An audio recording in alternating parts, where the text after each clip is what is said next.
Hey everyone, Kim here, Abundant Life Tarot. Thank you so much for joining me. Thank you so much for your amazing comments. Keep them coming. I do make a point to try to read as many as possible.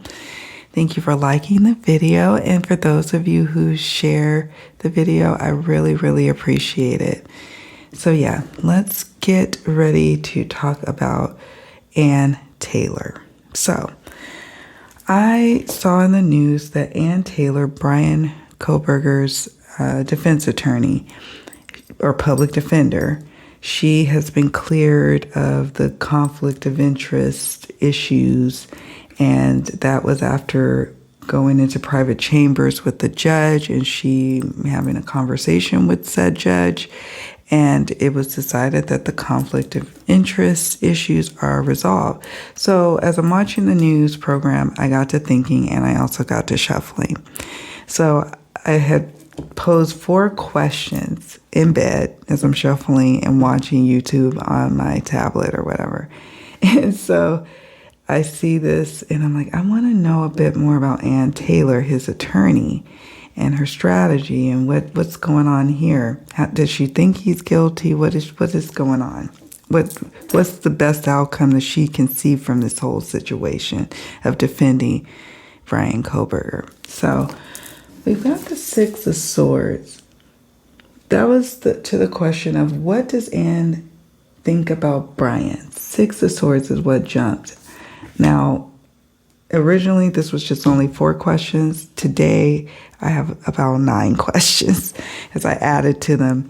And so I'll be throwing some cards for the questions that didn't have tarot cards jump. So I have to give you that backstory. But these started in my bed. 6 of Swords. At first, I thought she looked at him as a man of having baggage, and she you know how you can compartmentalize certain aspects of him, just knowing that he comes from a mentally, emotionally fragile place, and he's got a lot of baggage. So she looked at him like that. But then I started just now looking at this card and thinking about perhaps she thinks that maybe this is a transitory thing, like he could end up getting new counsel, or somebody else might be brought on to really do a lot of the working with him.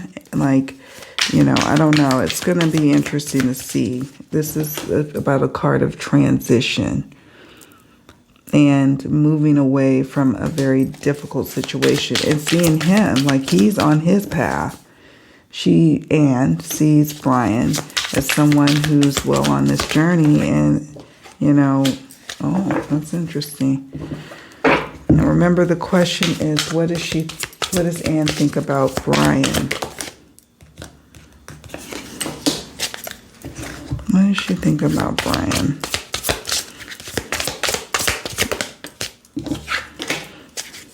Oh, let's the untold truth about what does she think about Bryan. This is interesting. Very interesting. Okay. So 6 of Swords. Contamination. Now she could think like he's damaged goods. This is what this card could mean. Or it could also mean one of her different strategies on what she's going to argue if it comes to blows, that he does not accept a plea deal. What has she got in her back pocket that she can pull out and discuss? That's the contamination of the crime scene, of evidence. That's something she has in her back pocket. But I also get a sense this is speaking to her feeling like he's damaged goods. Okay. Party or social gathering. I don't know how to take this one. I don't know how to take this one with the party or social gathering. I'll have to sit with this one. But we got con man or fraud. So there's some element that she feels like he's lying. Allegedly. She feels like he's lying about some aspect about all of it. She just feels like he's just, he's conning himself, trying to con the world. And she's seeing that. That's what I'm sensing. I don't know what to think. And maybe you all can enlighten me on what you think the party or social gathering means with this whole question of what does Anne think about Bryan? And then I got these two cards. This is interesting. Making amends, reconciliation, second chance, grateful, appreciation, thank you, grateful for meeting you. So this is not something where she feels like, oh, this is put upon me. I can't believe I have to do this. Now, she may say some things to other people, but deep down inside, this lady is very much appreciative of the opportunity to have this potential death penalty case. And that there's something about defense attorneys, that they have the ability to believe in reconciling, what could look like a lot of damning evidence on him, to reconcile it, to make it seem like, no, he deserves a second chance. He deserves to be acquitted. There's something innately in them. They have that ability. And everybody has a right to, proper representation, adequate, superior, in my opinion, everybody. Not to say that they deserve, to get off, but they certainly deserve to be represented so that there's no question about what's going on legally, right? But she seems to be grateful. That's what I'll say. So, yeah, it's an interesting dynamic here we got going on. Especially, I like this one that jumped, but I'm not quite sure what to make of this one. The party, social gathering card. So now let's move on to the next question. We already kind of talked about it. Energy surrounding whether she believes he is innocent or guilty. I mean, we can see that. Honestly, I feel like it's answered here. And even the phone even says scam likely, So, energy surrounding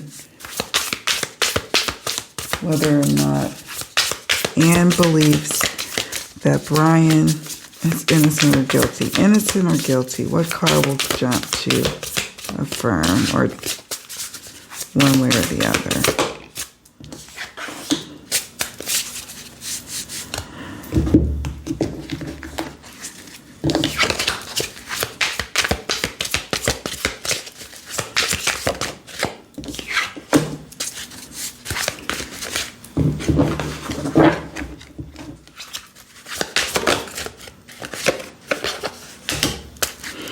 I'm just going to say this. I feel like the Chariot is an affirmative card of yes, in terms of I'm thinking about that card there, the common or fraud.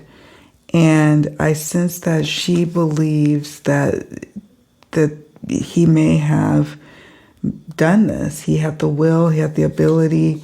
He has, I don't know, it seems like he has some mom issues, mother issues. I don't know. Woman issues. That's another thing that keeps coming through. Some kind of misogynic, what is it? Misogynistic energies. Murky situation, swamp.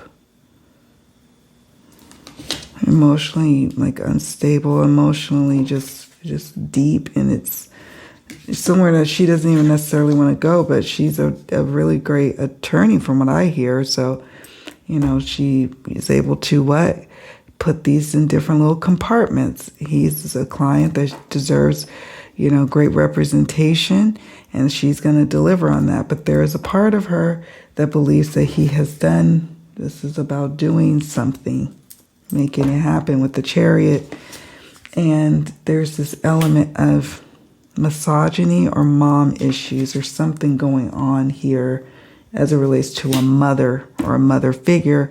Maybe she even, dare I say, I don't even want to think it, that maybe she even, in a way, with her clients, there's this maternal figure that she kind of takes on in the dynamic. I don't know. But that's question number 2.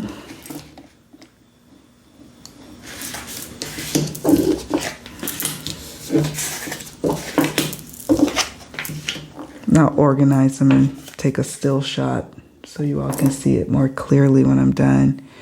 But now we have to the question of, what does she think about this whole thing for her career? Like, what is she thinking? Like, will it help her career or will it not? And this is what jumped last night when I was in the bed. This is one of the questions I asked, which I got the 10 of Cups. She feels like this is a big, big opportunity to show her stuff, to achieve something. She's passionate about law. She loves what she does. And this is just, if she's able to carry this off and get something that she feels is favorable out of this whole situation, it will be fruitful for her with the 10 of Cups. I'm going to pull a career card. I'm going to clearly ask, Spirit, what does Anne think this will do for her career? We have the 10 of Cups. Explore. Yeah, she's like partnerships. Or there's only partnership, but I see the $sign at the end, and it feels like partnerships. Like she's stretching herself. I'm sure she's perhaps, I don't know her history of how many cases she's done with death penalty involvement. Don't know. All I know is that she feels like she needs to do this. This is going to help expand and take her to further heights in her career. Okay, this is about things will never be the same for her after defending him. This is life-changing. This is, the end of the way she knows her life in terms of her legal career. It's now on to a new beginning after this. And so it's exciting. She's not, at first I was like, I wonder if she's like depressed or worried. No, she's quite happy with it. Explore.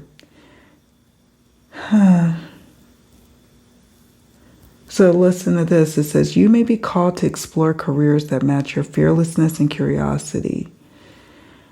You may need to go wandering and trust the unknown. That's where magic lies. And keep trying. There are no mistakes, just opportunities to learn and grow. So this is where she's at in this next part of her journey in her career. She's exploring, and it's going to lead to, maybe retiring in this form of defense work. Maybe it's partnerships in, being able to be an analyst or some kind of, how they have like the legal analysts on the news giving their insights. It could be partnerships, book deals, opportunities to like professorships and things of that nature, partnerships. Like it could lead to a lot of different opportunities for her. Building relationships that lead to other endeavors that expand her career that would not have really necessarily happened but for this case. It's interesting. It's sad. I don't know how to even describe it, because these 4 beautiful souls lost their lives, and here we are today, watching this all unfold, like what's going to happen. But Ann Taylor is representing Bryan, so we'll see how this all goes. But in terms of how Ann's thinking about him, she's smart. She's a smart lady. She understands what it is, but she's able to put things in different boxes. She's excited about her career. I do, allegedly, I do think she thinks that he did it. That he's got some mommy issues or something like that. An emotional, darkness going on with him. Okay, so next question. Energy surrounding whether or not she thinks that they will win the case. We got the 9 of Cups in reverse. Okay, so last night when I was looking at this, I was getting a sense of she's not feeling really good about about them winning per se. Like him being completely acquitted. She's not feeling good about that. That's what I'm picking up on. And then, what would a win look like for her? What does a win look like? A win look like to Ann Taylor as it relates to Bryan? And this was interesting to me. And I got the Empress. This is the Empress. And this is an additional card to this deck. This is the Tarot of Oneness. So the card is Oneness. The Empress and Oneness. Oneness felt like to me like a return, like a, being called home, time to make your transition. You're crossing over. You're dying. That's what I felt like with Oneness. And the Empress is about protection, about a need to protect this from happening. So what does that mean? It means protecting his life. And a win for her would be that he doesn't get the death penalty or get the sentence to death. He gets maybe life in prison. His life is spared. That's what I got from these 2 cards last night when I looked at them. I was like, oh, that's interesting. So now, the rest of the questions I don't have cards to. So we kind of touched on this, but we'll ask again. What is Ann's strategy on what to do next in defending Bryan? What is Ann's strategy on what to do next in defending him? Inspiration of Cups. That's interesting.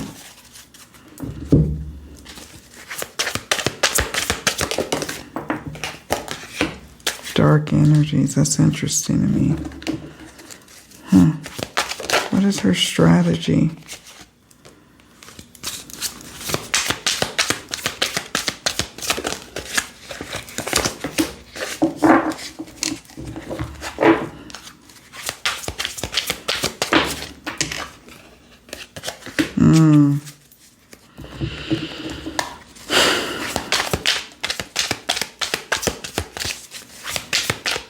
This is interesting. I'm like,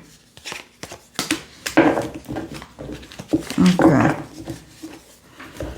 All right. So we got the Inspiration of Cups, which is traditionally the Page of Cups. All right. We've got dark energies.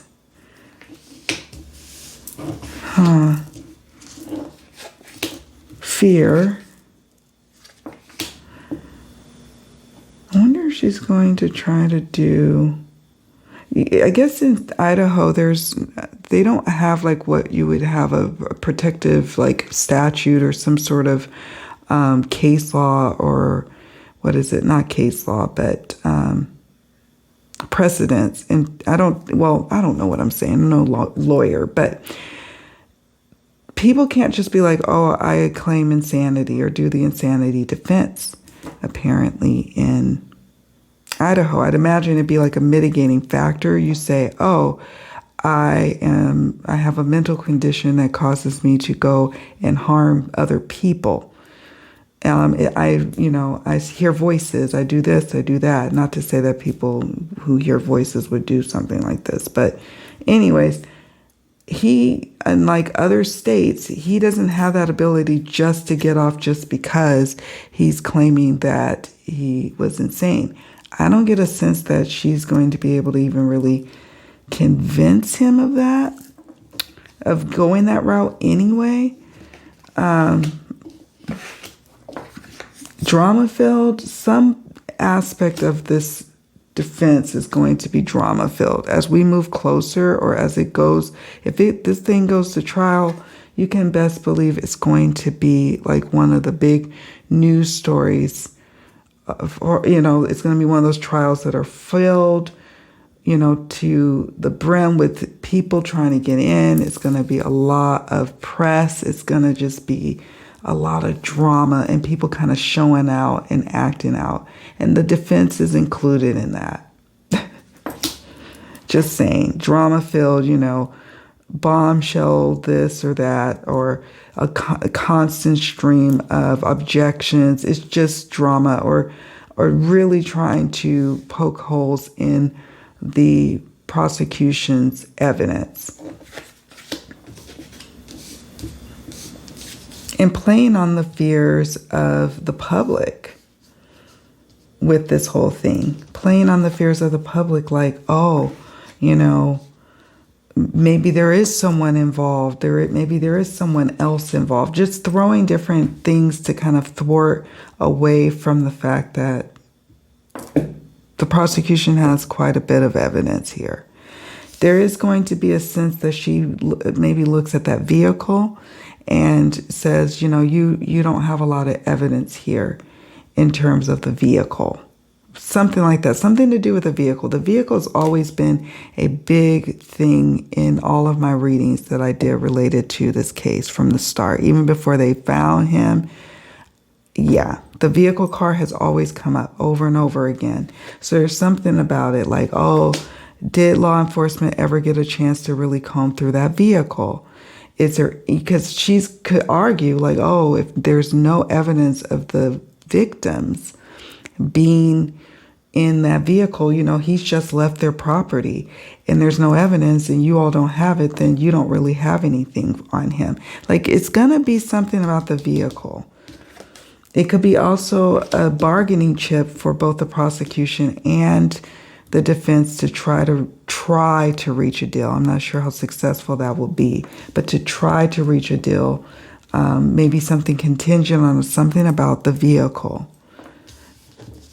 I know that they were tracking the vehicle for a bit, so it could be something to do with the tracking of the vehicle, of the white Hyundai Elantra that he was driving around. Yeah, I'll sit more with her strategies, but the Dark Energies one, let me know what you think about that card.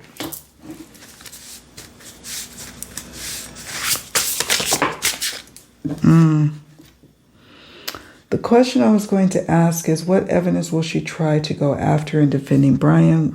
We got the Tower. It just, as I'm reading the question to myself, this card tumbles out, the Tower, so we'll go with it. What evidence will Anne try and go after in defending Bryan?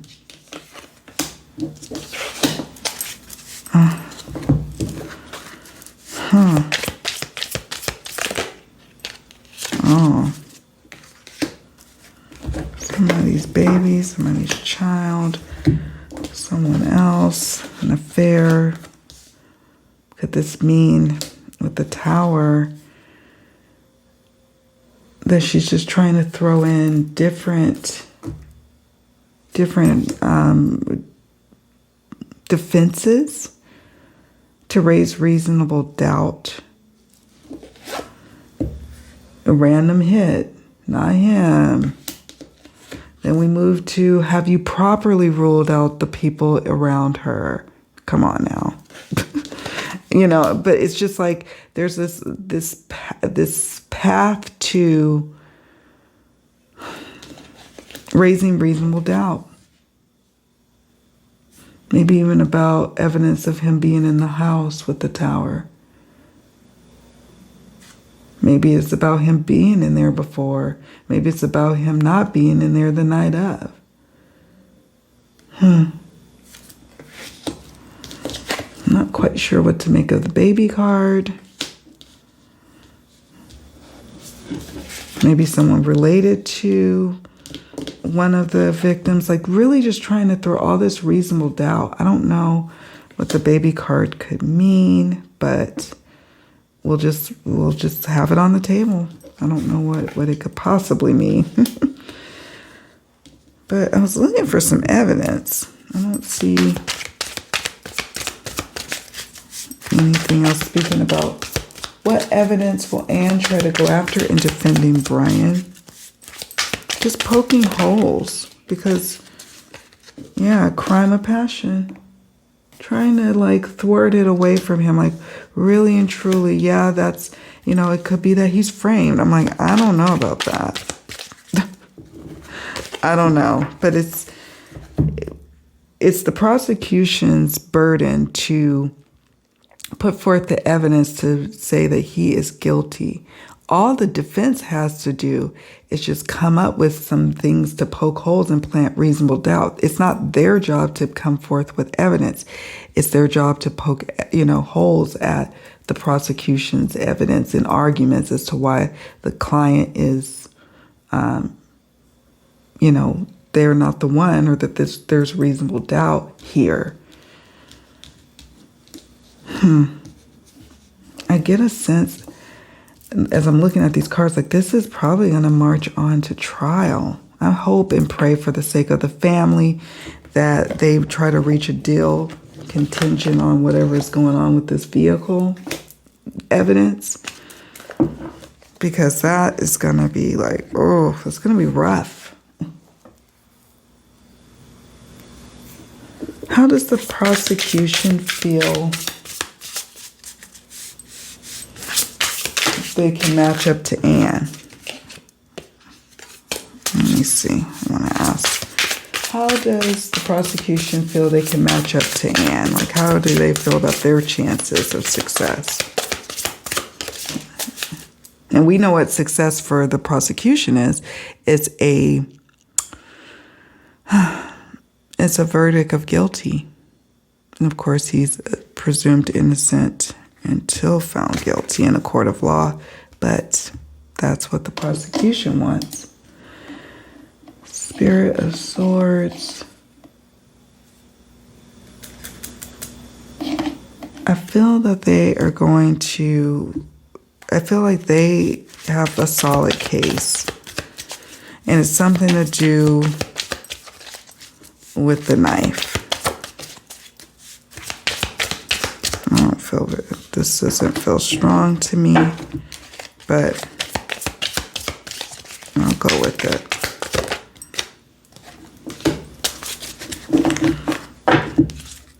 Prosecution feels they have a strong case.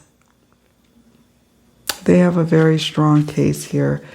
It's like they feel like the jury, or if it goes to the trial phase, and that the judge will be able to naturally see them connecting the dots on what happened to these 4 victims.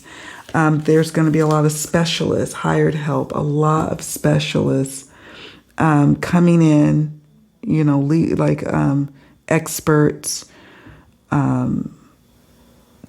folks who they have to pay an exorbitant amount of money to come in and sit on the trial and explain things. But they feel that they have a solid case, and it's something to do with the swords. When I see the swords as it relates to him, Bryan, I think of the knife, and I think that they feel very confident that they can get a conviction. Like, it's just natural. It's like they have what it takes. You're going to hear from a lot of different experts. And yes, you have to pay those experts to come on board and spend time. They don't just be doing that for free. At least civilly, like when I used to deal with civil matters or whatnot. I'm not an attorney, by the way, but in that arena, yeah, you're paying for experts. We would have to pay for accident reconstructionist engineers to come in and come to trial and explain things. And they charge a pretty penny. So you can best believe there's going to be a lot of hired experts coming in to help them explain how they feel strongly that Bryan's the one who did this. Now, some people may interpret the hired help card as someone who is an accomplice, but I have an accomplice. I have an aiding and abetting card in here too. I have a few cards that allude to it being someone more than one. I'm sensing it's him, and I think she knows that too. Just him. I know there's a lot of different theories around him not doing this alone, and I respect everybody's different insights and intuitive hits on what they pick up on. You may be picking up on something that's different from me, and that's okay. All right, I'm going to pause here because I have too many cards on the table, and I want to be able to snap a photo of these pictures. Let me see how many questions I have.